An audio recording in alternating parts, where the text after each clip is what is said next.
Hello everyone, welcome to 11th Commerce BK lecture. We are currently in chapter number 3 journal entries and we are going to solve question number 5. So let us move towards the solution in the Excel sheet. Draw your format on your notebook and start solving along with me. So on the right hand side you can see journal entries in the books of Kunal Store for 2018. August का month है. So we will start by putting date over here 2018 month of August.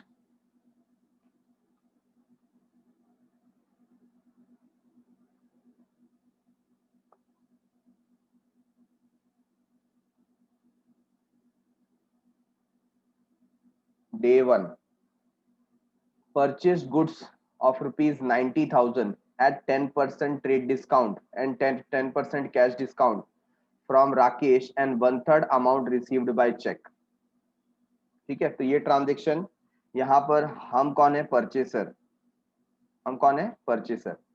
तो सबसे पहले हम इस transaction का एक working note कर लेते हैं. ठीक है, purchase goods from of rupees 90,000 है, तो यहाँ पर मैं लिखता हूँ परचेसेस कितना है? 90,000. ठीक है, what they said at 10% trade discount, तो यहाँ पर मैं रिड्यूस करूंगा लेस ट्रेड डिस्काउंट. शॉर्ट में आई will right TD eight the rate 10%. ठीक है, तो 90,000 का आप 10% कैलकुलेट करेंगे, how much you will get? 9,000. ठीक है, तो आप क्या कीजिए, 9,000 को रिड्यूस कर दीजिए and you will receive 81,000 balance amount. ठीक है, तो ये क्या है? After discount, after trade discount.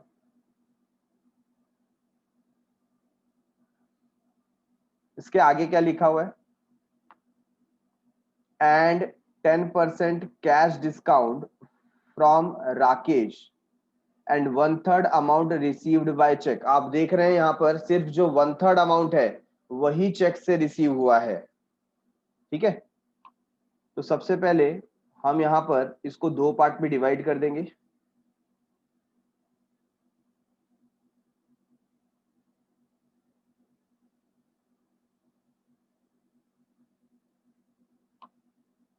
दो पार्ट में हम यहाँ पर डिवाइड कर देंगे.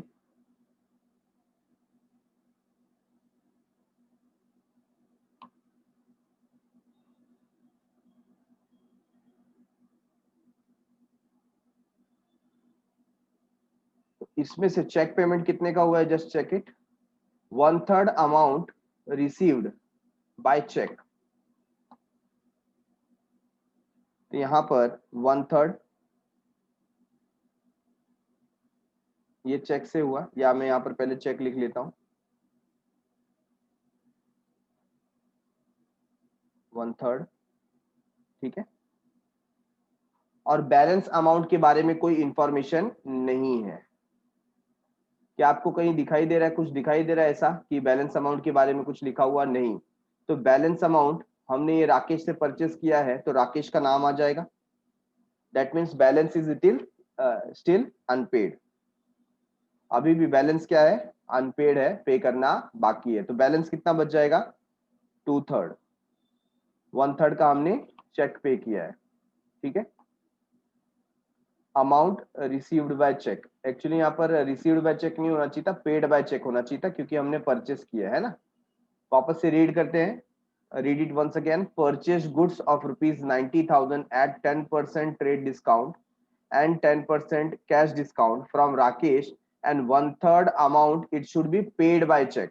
है ना, तो यहाँ पर ये मिस्टेक है, इस मिस्टेक को आप रेक्टिफाई करेंगे and make it paid by cheque, क्योंकि हमने परचेस किया है तो हमें पेमेंट करना है. राइट, तो यहाँ पर आप कैलकुलेट करेंगे 81,000 का 1/3. चलिए कैलकुलेट कीजिए मेरे साथ. 81,000 divide by 3 and that will be 27,000. ठीक है, तो रिमेनिंग 81,000 इंटू 2/3, 2/3 कितना आता है 54,000।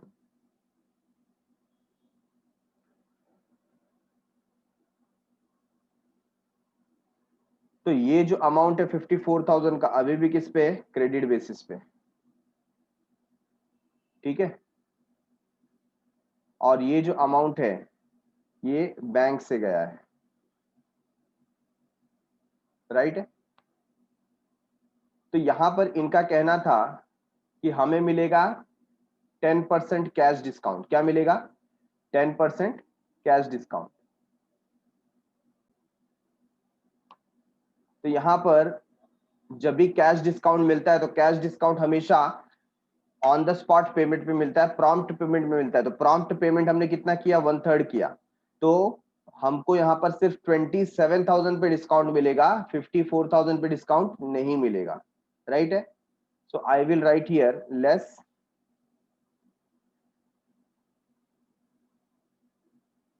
Cash discount at the rate 10%। 10% का कैश डिस्काउंट है, तो यहाँ हमें 2,700 ये कैश डिस्काउंट मिल रहा है। तो आप अंडरलाइन करेंगे और 27,000 माइनस 2,700, 24,300, ठीक है। ये हमें वैल्यू मिलता है।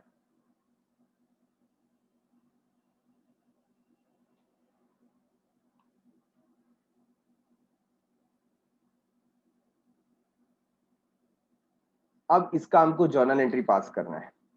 क्या पास करना है, जर्नल एंट्री। ये पूरा ट्रांजेक्शन आप समझ सकते हैं कि सबसे पहले हमारा जो प्राइस था वो था 90,000, ये हमने परचेस किया और परचेस करने के समय हमें मिला ट्रेड डिस्काउंट। याद रखिए trade discount books of account में रिकॉर्ड नहीं होता। अच्छा, ट्रेड डिस्काउंट क्यों दिया जाता है, बल्क परचेस के ऊपर दिया जाता है। तो 90,000 का हमने गुड्स परचेस किया तो वहां पर 10% हमें डिस्काउंट मिला है, तो हमारे लिए वैल्यूएशन हो गया 81,000, ठीक है। अब उसमें से कुछ पेमेंट हमने किससे किया है, चेक से किया, दैट मीन्स पैसा कहां से जा रहा है, बैंक से।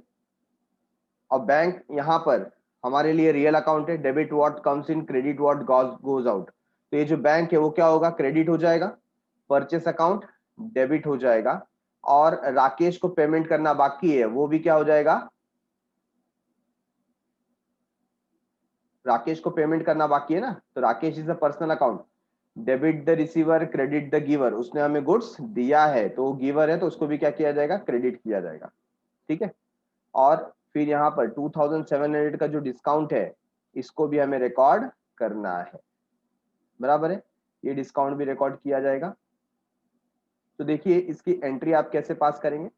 सबसे पहले मैंने यहाँ पर लिखा परचेसेस अकाउंट, परचेस अकाउंट हो गया डेबिट, और डेबिट ये हो गया है 81,000 से। क्यों 81,000, 90,000 क्यों नहीं, क्योंकि trade discount books of account में रिकॉर्ड नहीं होता, ठीक है। तो टू बैंक अकाउंट, बैंक से पैसे जा रहे हैं, कितने पैसे जा रहे हैं, 24,300, ठीक है। टू, अब जो हमें डिस्काउंट मिला है वो हमारे लिए क्या है, बेनिफिट। क्या है हमारे लिए, बेनिफिट। तो बेनिफिट जो है वो कौन सा अकाउंट हो जाएगा, nominal account, debit all expenses and losses, credit all income and gains. तो ये गेन है हमारे लिए, इसके लिए क्रेडिट होगा, तो डिस्काउंट अकाउंट। कितने का डिस्काउंट मिला हमें, 2,700, ठीक है। और बाकी का जो पैसा था 54,000 अभी भी देना बाकी है, तो ये किसके नाम पे आ जाएगा, राकेश, टू राकेश अकाउंट, ठीक है। So in this manner, we have completed with the journal entry being goods purchased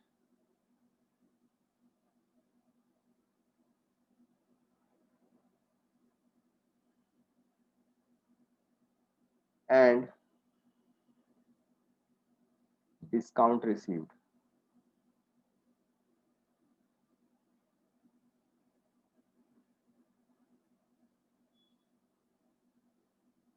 discount received.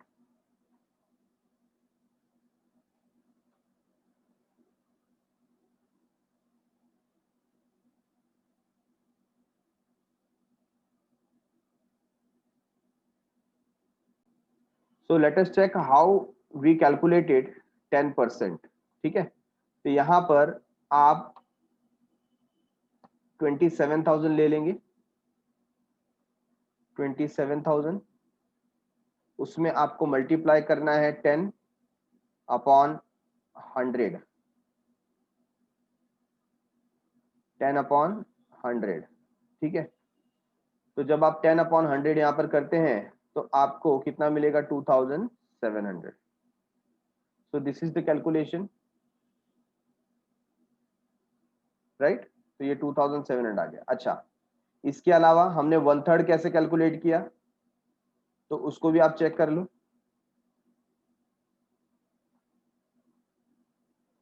हमारे पास वैल्यू कितना था, 81,000, और हमने पेमेंट किया है 1/3 का, तो इंटू 1/3, ठीक है। 1/3 आप करेंगे तो 81,000 डिवाइड बाय 3 कितना आता है, 27,000, ठीक है। तो 20 आप बाद में माइनस कर दीजिए, 81,000 माइनस 27,000, तो आपके सामने वैल्यू कितना बचेगा, 54,000। यही तो बैलेंस है। तो चाहे आप उसको 2/3 बोलो या आप माइनस करके निकालो, it totally depend upon you, ठीक है।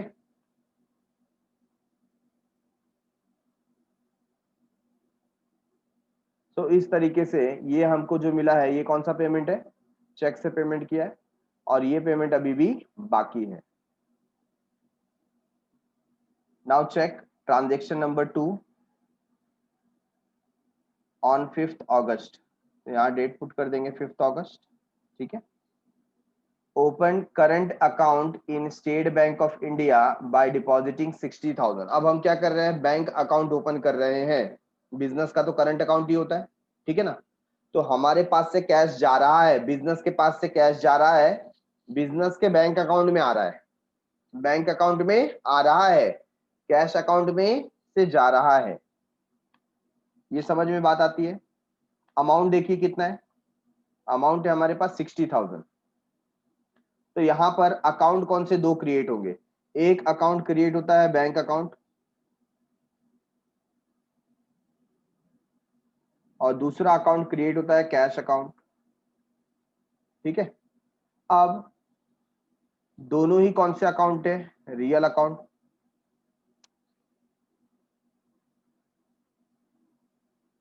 और रूल क्या है रियल अकाउंट का, debit what comes in, credit what goes out, है ना। जो आ रहा है उसको डेबिट करो, जो जा रहा है उसको क्रेडिट करो। तो मुझे बताइए, बैंक में पैसा आ रहा है कि बैंक से पैसा जा रहा है, बैंक में पैसा आ रहा है, तो बैंक को क्या करेंगे, डेबिट, ठीक है। और कैश, कैश हमारे पास आ रहा है कि कैश बिजनेस से जा रहा है, कैश बिजनेस से जा रहा है, तो क्या करेंगे, क्रेडिट। Got it. तो यहां पर जो 60,000 का वैल्यू है उसको इसी तरीके से एंट्री पास करना पड़ेगा। You can write name of the bank, State Bank of India,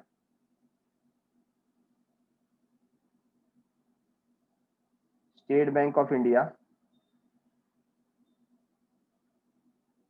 account debit to cash account, and the value is 60,000,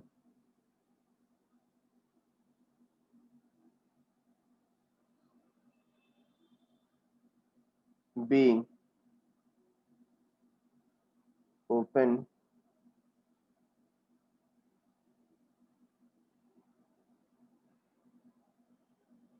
a current account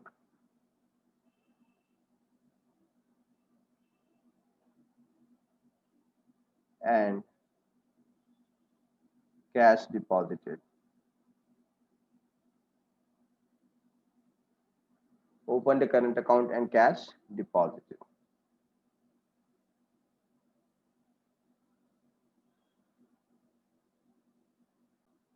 transaction number 3, August 8 cash purchases 85,000। बहुत ही आसान है। कैश परचेस मतलब goods purchased for cash, purchase किया cash गया, तो purchase account debit, purchases account debit,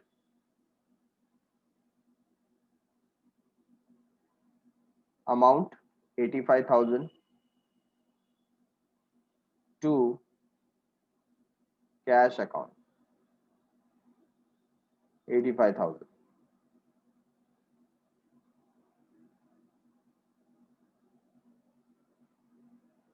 being goods purchased for cash, being goods purchased for cash।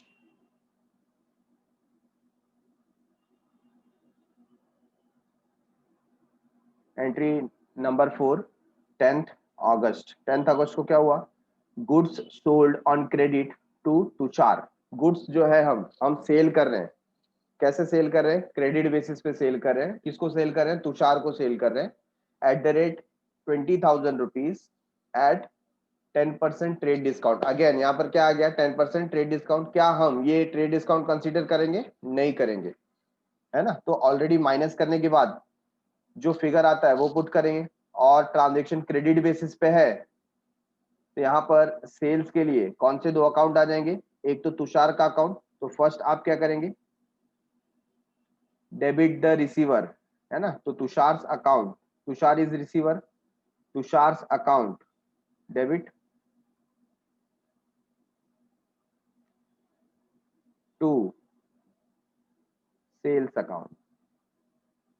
ठीक है, तो यहाँ पर 20,000 पे 10% कितना आता है? 2,000। 2,000 माइनस करने के बाद वैल्यू कितना आएगा? 18,000। तो 18,000 आपको रिकॉर्ड करना है and you will write being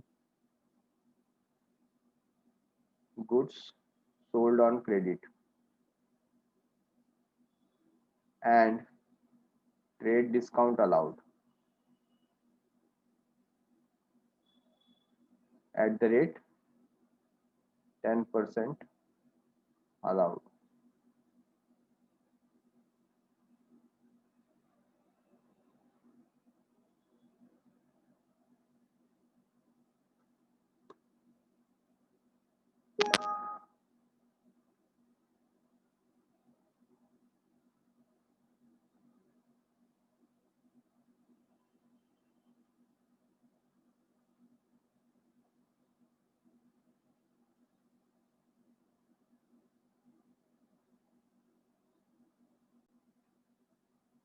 Now transaction number 5, 12th August। 12th अगस्त क्या दिया? Paid salary 4,000। सैलरी पे किया है, बहुत ही इजी। सैलरी पे किया, सैलरी क्या एक्सपेंस है? एक्सपेंस डेबिट होना चाहिए। Salaries account debit,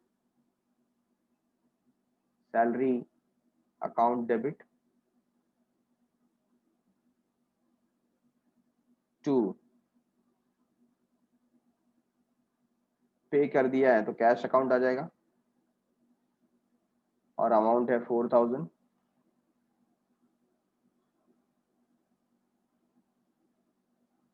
being salary paid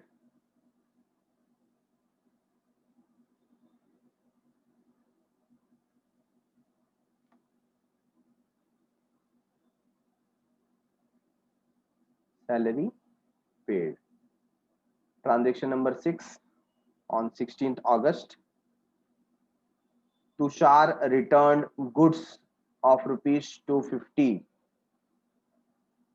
अब यहाँ पर आप देख रहे हैं हमने इसके पहले 10th अगस्त को तुषार को गुड्स सेल किया था, और अब तुषार क्या कर रहा है? गुड्स रिटर्न कर रहा है,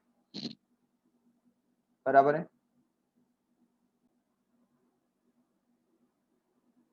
तो नंबर 16 के लिए हम यहाँ पर वर्किंग करने जा रहे हैं।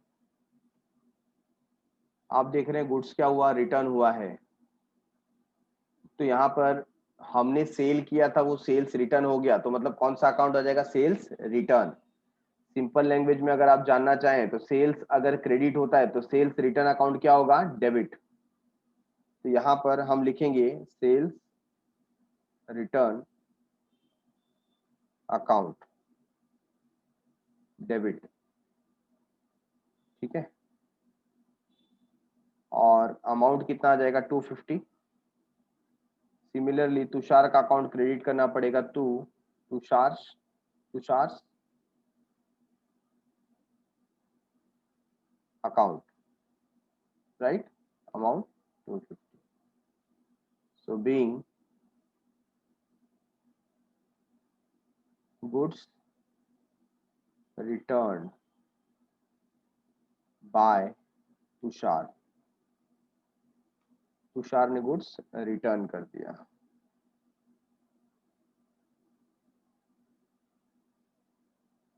ठीक है। अच्छा, नोट क्या लिखेंगे यहाँ पर? It is assumed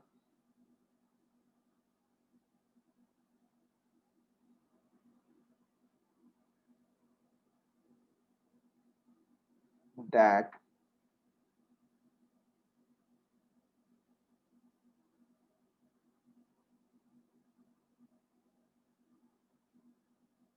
goods returned by Tushar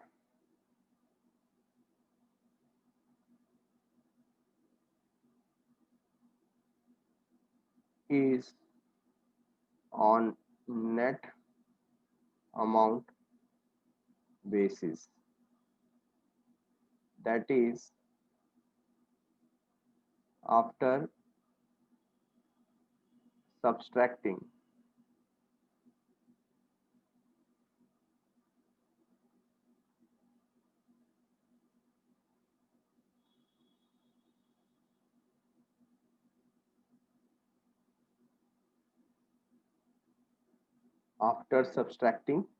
discount, trade discount।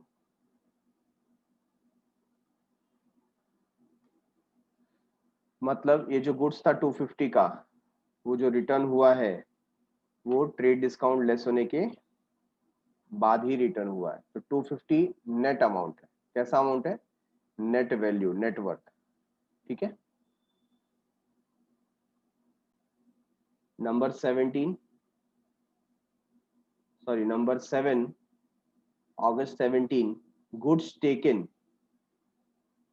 taken by Kunal for his private use। Private use के लिए कभी भी आप गुड्स विड्रॉ करते हो तो क्या हो जाता है?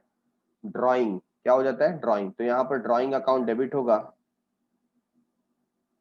ड्रॉइंग्स अकाउंट डेबिट, ठीक है। 2, अभी आप क्रेडिट किसको करेंगे? क्रेडिट आप या तो कर सकते हैं परचेसेस को, परचेस में से लेस होता है, परचेस में से रिड्यूस हो रहा है, ठीक है। और आप स्टॉक स्टॉक ऑफ गुड्स को भी क्रेडिट कर सकते हो, ठीक है।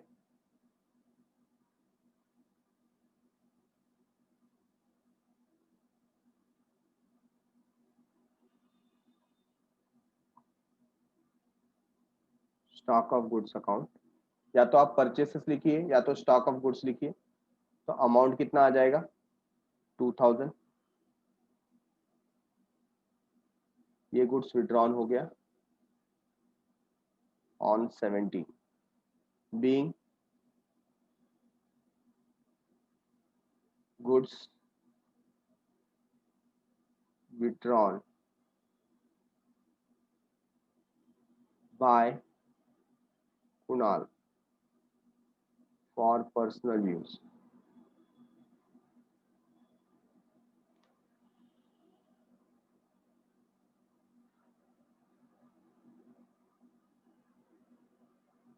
ट्वेंटी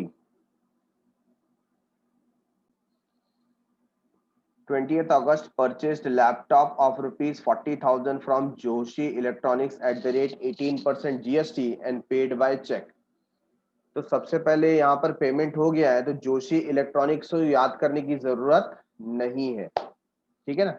हम क्या लिखेंगे, टू बैंक अकाउंट, क्योंकि पैसा हम चेक से पे कर रहे हैं, ठीक है। दूसरी बात, यहाँ पर परचेस है, लेकिन क्या परचेस किया, असेट परचेस किया, तो असेट का नाम आएगा दैट इज लैपटॉप। तो हम स्टार्ट करेंगे यहाँ पर लैपटॉप अकाउंट डेबिट, ठीक है। और क्या वैल्यू है लैपटॉप का, 40,000, और इस पे जीएसटी पे करना पड़ रहा है, तो इनपुट पहले सीजीएसटी अकाउंट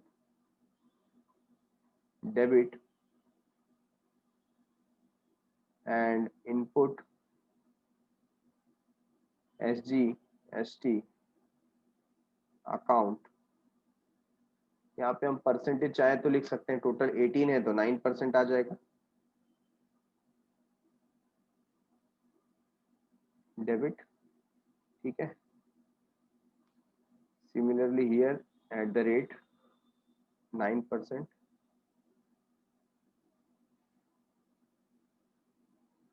तो 3,600,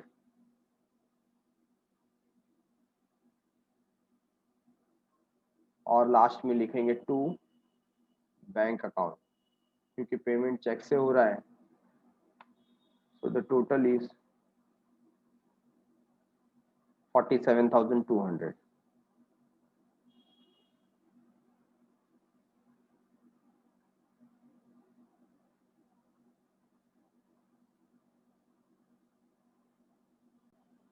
Being laptop purchased and GST paid, आप चाहे तो रेट भी लिख सकते हैं।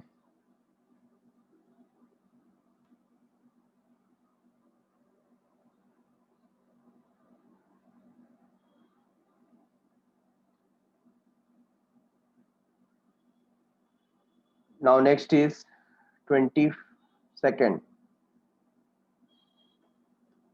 22nd rent paid by cheque. तो बहुत ही आसान है, रेंट पेड बाय चेक, तो rent account debit to bank account,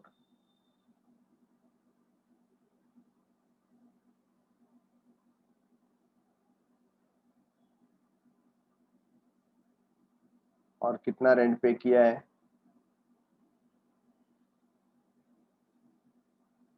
15,000,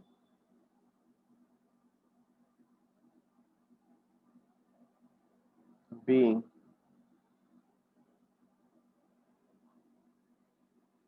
rent paid by check.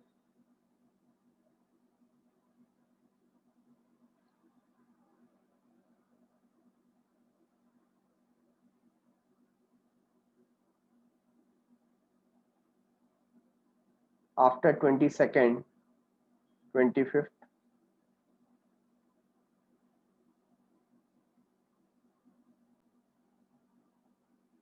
purchased motor car worth rupees 2 lakh for cash at the rate 18% GST and paid by bank. लेकिन यहाँ पर क्या है, देखो अलग अलग चीजें लिखी है, क्या लिखा है, purchased motor car worth rupees 2 lakh for cash at the rate 18% GST and paid by bank. एक बार कैश बोलते हैं, एक बार बैंक बोलते हैं, इनका बोलने का मकसद क्या है, इनका बोलने का मकसद हम लोग ऐसा समझ सकते हैं कि ये क्रेडिट नहीं है, मतलब उधारी पे नहीं लिया है, कैश में लिया है, ठीक है।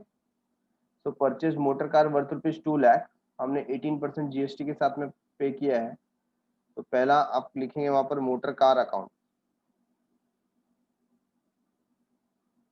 तो मोटर कार का वैल्यू कितना है, 2 lakh. Next is input CGST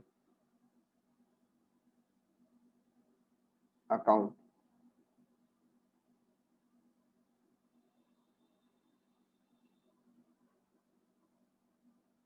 debit, and then similar way में इनपुट एसजीएसटी अकाउंट डेबिट, तो यहाँ पर कितना परसेंट बोला है? 18%। तो 2 लाख रुपीस के ऊपर हम 99% ऐसा कैलकुलेट करेंगे, ठीक है। तो 9% अगर आप कैलकुलेट करते हैं 2 लाख पे, 9 टू 18, तो 18,000 and 18,000 to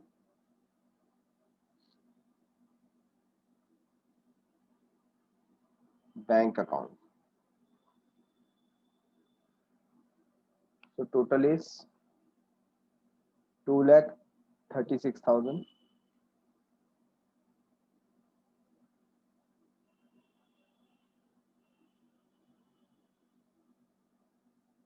being motor car purchased and GST paid.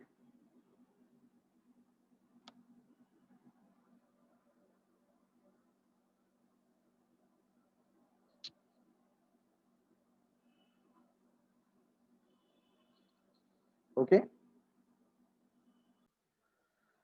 Next is 26th August. Goods distributed as free sample. Goods distributed as free sample होगा तो हमारे लिए क्या है? एडवर्टीजमेंट एक्सपेंस है, तो advertisement account debit, amount is 4,000 to, either you can write purchase or you can write goods distributed as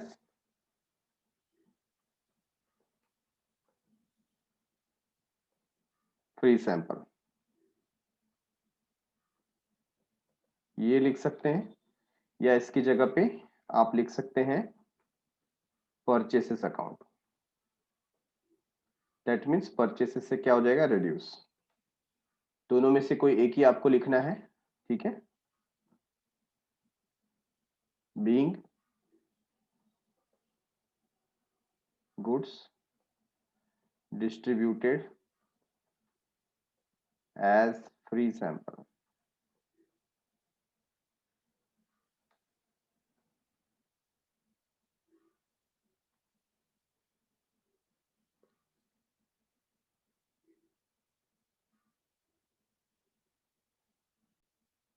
twenty 20th August, purchase goods from Amit of rupees 60,000 on credit. Very simple, goods purchase किया अमित से, credit basis पे, तो अमित का नाम आ जाएगा। So purchases account debit worth rupees 60,000 to Amit's account.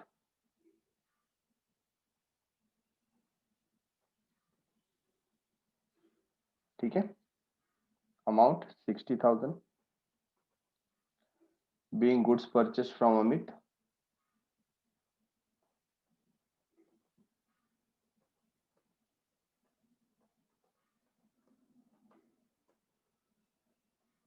on credit, on credit।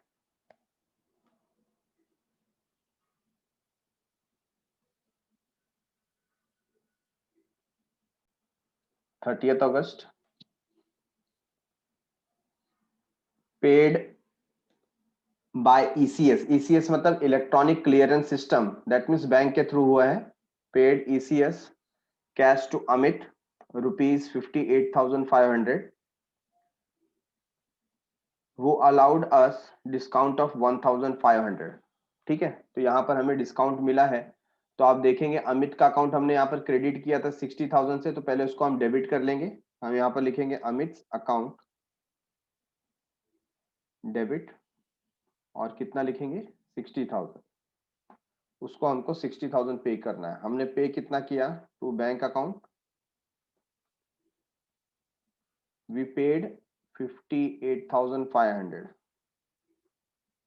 और जो हमने पे नहीं किया वो हमारे लिए डिस्काउंट, हमारा बेनिफिट है टू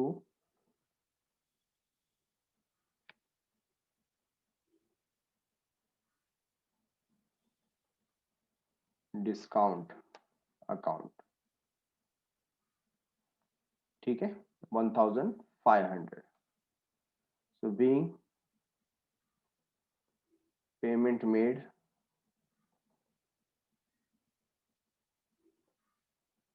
to Mr. Amit या to Amit.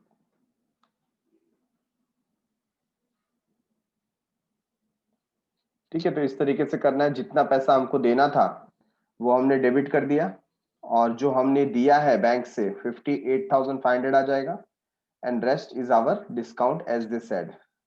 ठीक है,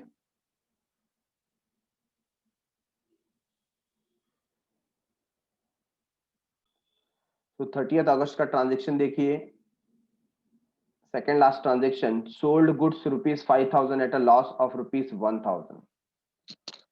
sold goods ₹5,000 at a loss of ₹1,000. अब यहाँ पर हम हमारे दो अजम्पशन हो सकते हैं. अगर यहाँ पर ऐसा लिखा होता सोल्ड गुड्स ऑफ ₹5,000, 5,000 का गुड्स 1,000 के लॉस पे बेचा, मतलब 4,000 में बेचा, ऐसा एक अजम्पशन हो सकता है. दूसरा क्या है, sold goods ₹5,000 at a loss of ₹1,000. तो यहाँ पर अगर वो ऑफ की जगह 4 हो तो हो सकता है 6,000 रुपीज का गुड्स हो और हमने 5,000 में सेल किया है. ठीक है ना, तो हमारा पहला अजम्पशन क्या है, sold goods of ₹5,000 at a loss of ₹1,000. ये एक सेंटेंस यहाँ पर ऐसा बन सकता है. ठीक है,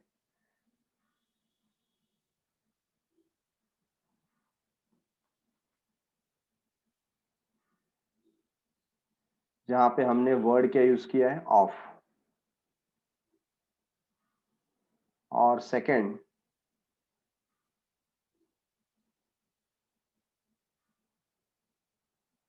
सोल्ड गुड्स फॉर हो सकता है, sold goods for ₹5,000 at a loss of ₹1,000. मतलब 5,000 का गुड्स बेचा है 1,000 के लॉस पे. अभी ऐसे केस में कौन सा एजम्पशन हम ले, ये डिफिकल्ट हो जाता है. तो हमें कोई ना कोई एजम्पशन लेकर के इसको क्या करना है, लिख देना है. और हमारा जो एजम्पशन होगा, क्या एजम्पशन हमने लिया है, उसको हम नोट में मेंशन करेंगे. ठीक है, तो हमारा जो पहला है, यहाँ पर हम देख रहे थे sold goods of ₹5,000 at a loss of ₹1,000, ये हम एज्यूम करेंगे. तो ये हम नोट लिखते हैं यहाँ पर,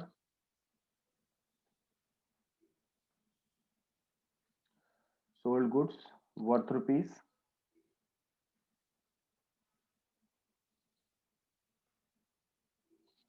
₹5,000 at a loss of ₹1,000.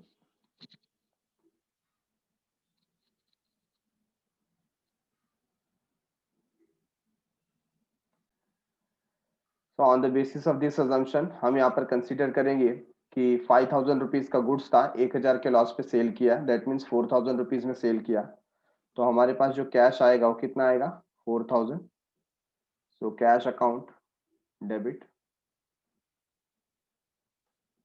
4,000 to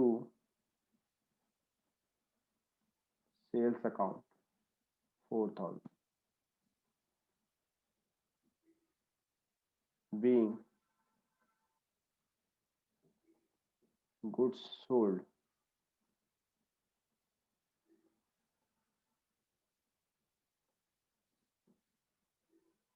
on loss.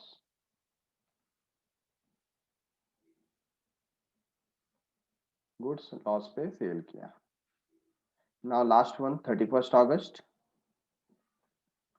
Sold goods for ₹20,000. बहुत ही सिंपल, गुड्स बेचा है, so cash account debit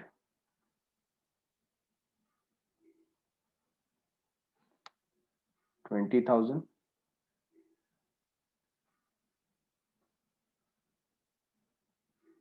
to sales account, how much, 20,000. ठीक है, now we will take the total.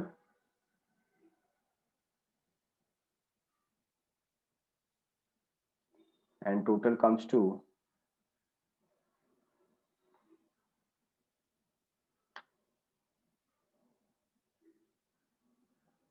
6,96,450.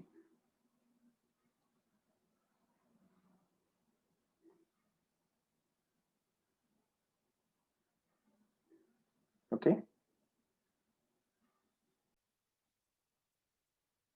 write the narration being goods sold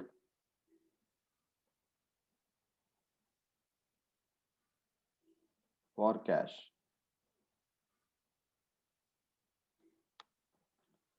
यहाँ पर दिया नहीं है गुड्स सोल्ड फॉर 20,000 कैश है या क्रेडिट है, बट क्रेडिट में होता तो जिसको हमने सेल किया उसका एटलीस्ट नाम देना चाहिए था।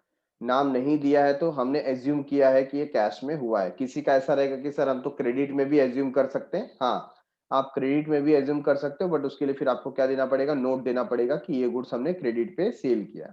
तो जब आप क्रेडिट में दोगे तो आप वहां पर क्रेडिटर का नाम लिखोगे, क्रेडिटर्स आपको वहां पर लिखना पड़ेगा। ठीक है, सॉरी क्रेडिटर नहीं, डेटर्स आपको लिखना पड़ेगा, आपने सेल किया है तो। ओके, तो समय समाप्ति की घोषणा, ये क्वेश्चन हमने यहाँ पर फिनिश किया। मिलते हैं नेक्स्ट क्वेश्चन के साथ में अगले एपिसोड में। तब तक के लिए बाय बाय, शुक्रिया, शब्बा खैर, सायोनारा।